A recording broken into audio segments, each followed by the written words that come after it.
Hello दोस्तों, आप सभी का स्वागत है आपके अपने YouTube चैनल खंडन क्लासेज पर। आज के लेक्चर में हम डिस्कस करने वाले हैं यूनिट एंड डायमेंशन का पार्ट 7 और पुनः मैं आज उसी टॉपिक के ऊपर चर्चा करने वाला हूं जिसको मैंने पिछले क्लास में कवर कर रहे थे। और वो टॉपिक क्या था? ड्राइव्ड यूनिट, व्युत्पन्न मात्रक, जिनका हम लेक्चर 2 कर चुके हैं और कुछ ड्राइव्ड यूनिट, कुछ व्युत्पन्न मात्रक का मात्रक और विमा निकालने के लिए बच गया था। उसी को हम आज के क्लास में डिस्कस करने वाले हैं। तो चलिए शुरू करते हैं।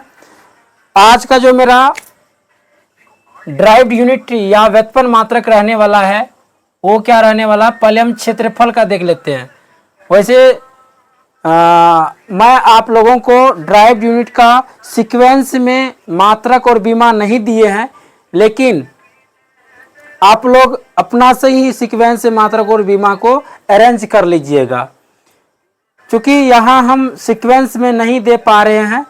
अगर सीक्वेंस में कहिएगा तो एक दिन का क्लास हम ड्राइव्ड यूनिट के लिए लेकर आएंगे और उसमें पहले हम उन सारे ड्राइव्ड यूनिट को रखेंगे जिनका यूज बाद में चलकर होता है और सब ड्राइव्ड यूनिट के साथ है। तो इस तरह का भी वीडियो हम आप लोगों को देंगे। तो चलिए शुरू करते हैं। और आज का जो फर्स्ट ड्राइव्ड यूनिट है वो क्या है? पहले हम क्षेत्रफल का देख लेते हैं। आज क्षेत्रफल का जो ड्राइव्ड यूनिट होता है ना, वो क्या होता है? तो क्षेत्रफल का पहले हम क्या देखेंगे? फार्मूला। क्षेत्रफल का क्या देखने वाले हैं? फार्मूला। क्षेत्रफल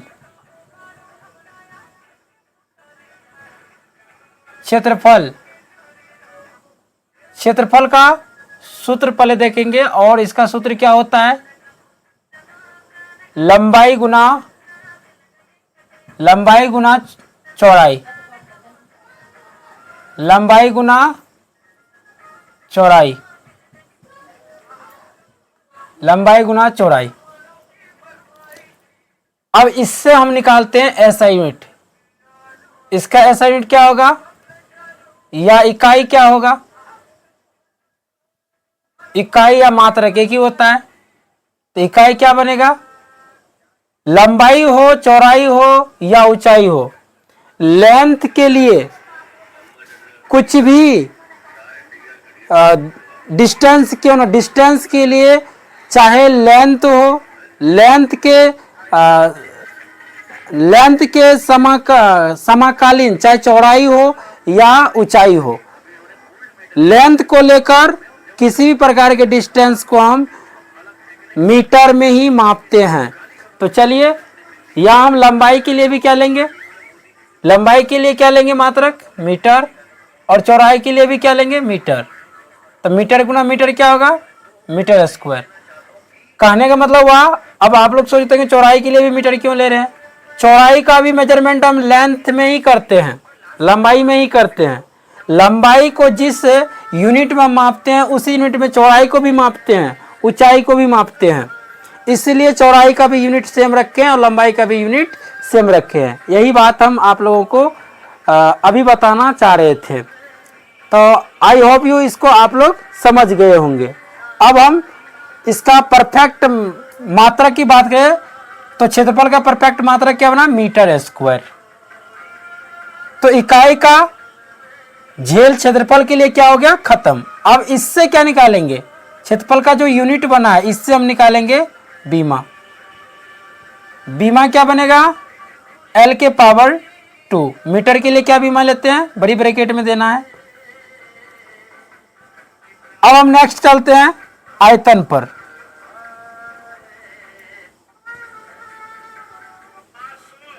आयतन का फॉर्मूला क्या होता है?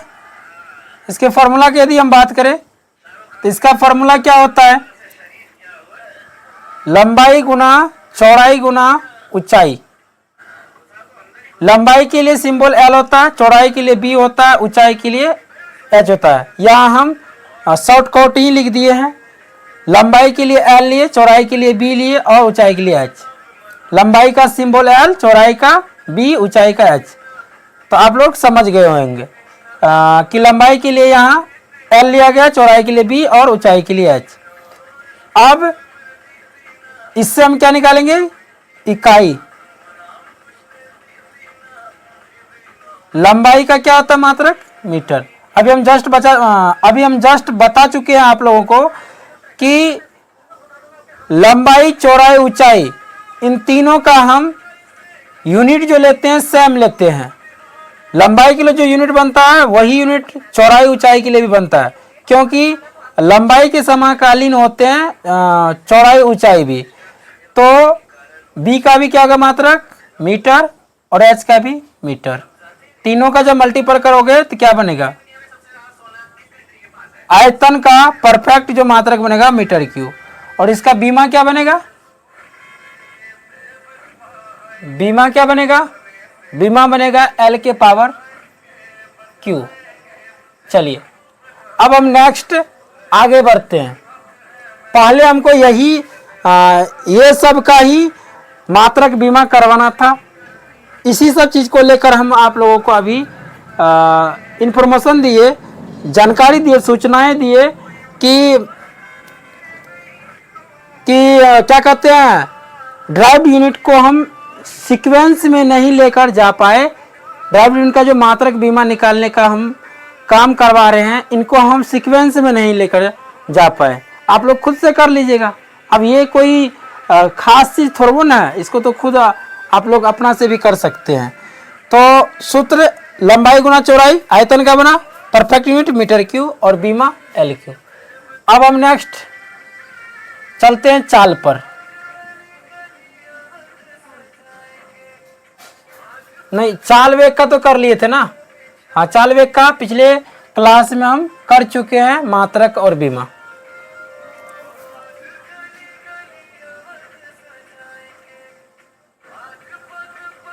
अब नेक्स्ट हम जानते हैं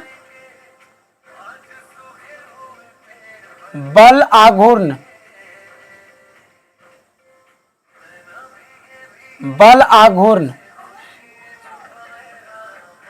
बल आघूर्ण का सूत्र क्या होता है? बल आघूर्ण का यदि हमें मात्रक निकालना हो या बल आघूर्ण का यदि हमें मात्रक ज्ञात करना है तो मात्रक किस पर डिपेंड करता है? फॉर्मूला पर। तो इसका सूत्र क्या होता है? बल गुना दूरी। अब दूरी कैसा? बल अक्ष के परित लंबवत दूरी जो होता है, अक्ष के परित लंबवत दूरी वो लिए है, घूर्णन अक्ष के परित लंबवत दूरी, इसलिए सीधा हम लिखे बल गुना दूरी। तो बल का मात्रक क्या होता है? बल का मात्रक होता है केजी मीटर पर सेकेंड स्क्वायर इनटू डिस्टेंस के लिए क्या होगा? दूरी के लिए क्या होगा? मीटर। अब इसको जब पूरे एक्सप्लेन करेंगे तो यहाँ क्या बनने वाला है? केजी मीटर क्यूब पर सेकेंड स्क्वायर। इसको हम केजी मीटर क्यूब एस के पावर -2 भी लिख सकते हैं। और केजी मीटर क्यूब एस के पावर -2 को हम न्यूटन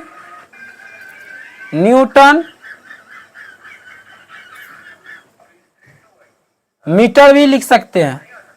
इसको हम न्यूटन मीटर के बराबर भी ले सकते हैं। केजी एम के पावर 3 और एस के पावर -2 को न्यूटन मीटर के इक्वल भी रख सकते हैं। वो कैसे? क्योंकि हमें पता है कि बल का मात्रक न्यूटन होता है और दूरी के लिए क्या होगा? मात्रक मीटर। तो संक्षेपित रूप में जो बल आघूर्ण का मात्रक बनने वाला है वो न्यूटन मीटर। तो आप लोग को हो सकता है कि क्वेश्चंस में बल आघूर्ण का मात्रक पूछे तो मात्रक के लिए ये भी रख सकता है और न्यूटन मीटर भी रख सकता है।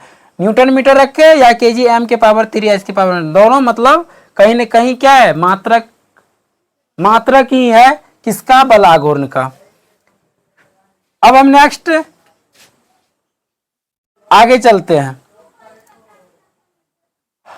अगला जो ड्राइव्ड यूनिट है वो क्या है,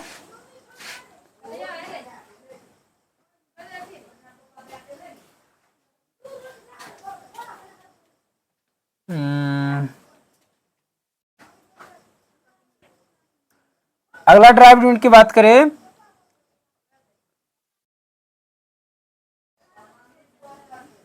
बल आघूर्ण हो गया, बल भी कर लिए, इसके बाद क्षेत्रफल, आयतन,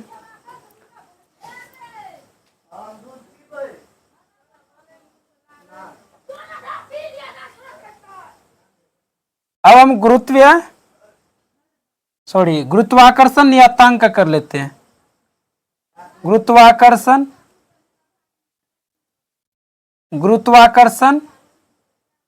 नियतांक,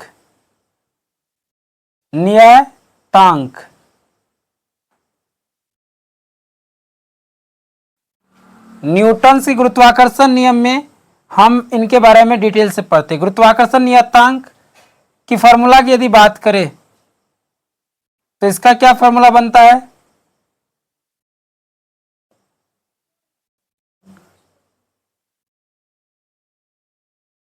F(r²) बल गुना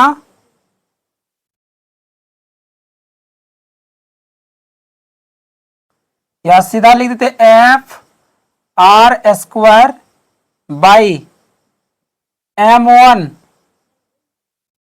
इंटू m2, ये होता है। गुरुत्वाकर्षण नियतांक को हम कैपिटल G से दर्शाते हैं। तो G बराबर जो फॉर्मूला होता है वो क्या होता है, F(r²) m1 m2।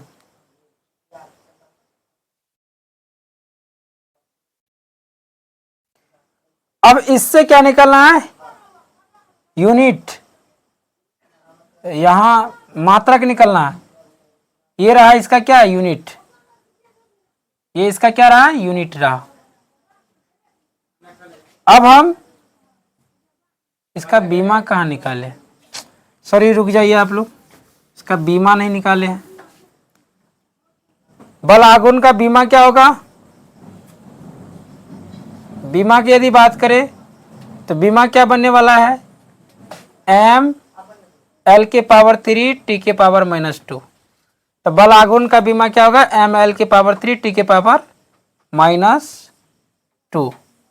चलिए अब हम नेक्स्ट पहुंचते हैं गुरुत्वाकर्षण नियतांक पर। गुरुत्वाकर्षण नियतांक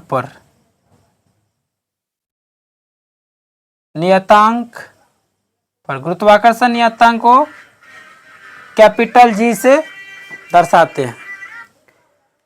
तो उम्मीद करते हैं इस तरफ का आप लोग नोट कर लिए होंगे, नहीं नोट किए हैं तो थोड़ा टाइम देते हैं, फास्ट में नोट कर लीजिए।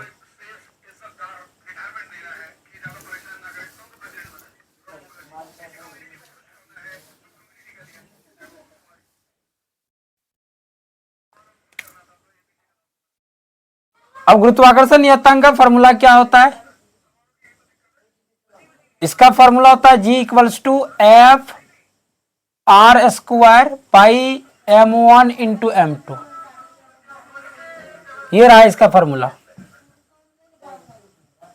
F(r²) बाई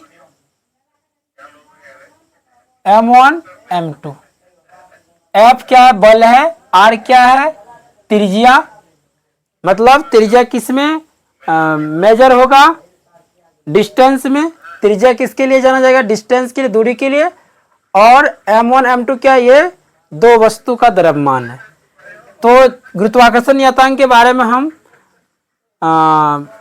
जब न्यूटन की गुरुत्वाकर्षण लॉ पढ़ते तो वहां बढ़िया तरीका से जानते हैं, बढ़िया तरीका से इसके ऊपर चर्चा करते हैं। तो चलिए